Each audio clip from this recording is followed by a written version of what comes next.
PVL Preview, NX-led Chameleons, Japan team ng Pilipinas, Joe Maraginot, Captain Ira, Judith Abil, comeback sa PVL, Green Team, tagagulo ng standings, team with full of surprises. Good day ka trending, this is Ron Michael, the voice artist of this channel. Ngunit bago natin yan pag-usapan ay huwag mong kalimutan mag-subscribe and click the notification bell para updated ka sa latest Pilipinas volleyball trends.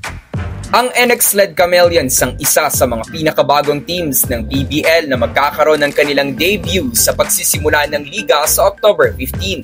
Sila ay sister team ng Akari, kaya naman 50% ng lineup ng NX-led ay mga players na galing sa Power Chargers. Papangunahan sila ni Eagle Claw, Joanna Maraginot.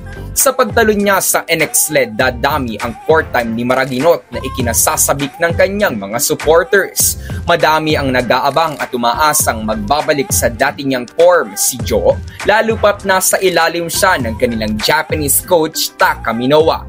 At dahil nga kapit ni Coach Taka ang NX-led, Japanese program ang nagpapatakbo sa sistema ng Chameleons. Kaya naman ng NX-led ang binansagang Team Japan ng Pilipinas. Ika nga ng ilan, hindi dapat porket new team ang NX-led ay dapat silang ismolin. Maganda ang ipinapakita ng Chameleons sa kanilang training at credit all those kay Coach Minowa. Asahan nga na madami ang magiging supporters ng NX-led dahil bukod kay Joe Maraginot, nagbabalik PVL si Judith Abil matapos ang more or less 2 years absence sa liga. Bukod kila Maraginot at darling of the crowd Judith Abil, nasa competing lineup din ng NX-led sila Camille Cal, Maji Mangulabnan, Camille Victoria, Laika Ebon, Kiara Permentilla, Janine Navarro, May Luna, Gretch Makaslang, Dani Ravena at ang kanilang newest member Lia Pelaga. Eagerness ang isa sa mga positive energies na makikita natin sa NX-led. Halos lahat ng mga manlalaro ng Chameleons ay bench players sa kanilang mga previous team. Kung sino man yung magiging parte ng starting six ng team ay may extra motivation na mas pag-uusayan dahil pagkatapos ng mga panahon na sila ay nasa ilalim ng shadows ng kanilang former teammates and after spending most of their time sa sidelines ay mabibigyan na sila ng break to shine.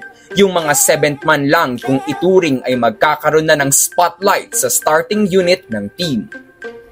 Pero kung titingnan natin ang level of skills ng Chameleons as compared to other teams, mas mababa ito.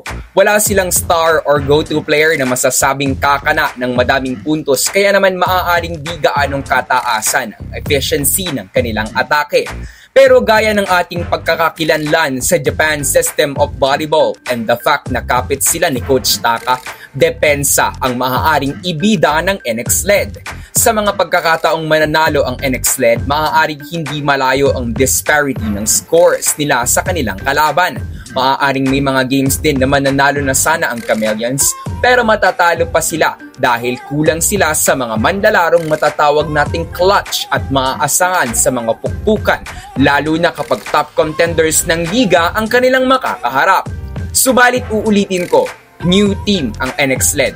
This team will still work on their team chemistry. Normal kung hindi sila mananalo sa madaming games. Maaaring mababa ang kanilang chance to enter the Final Four pero hindi dapat i-underestimate ang NX-led.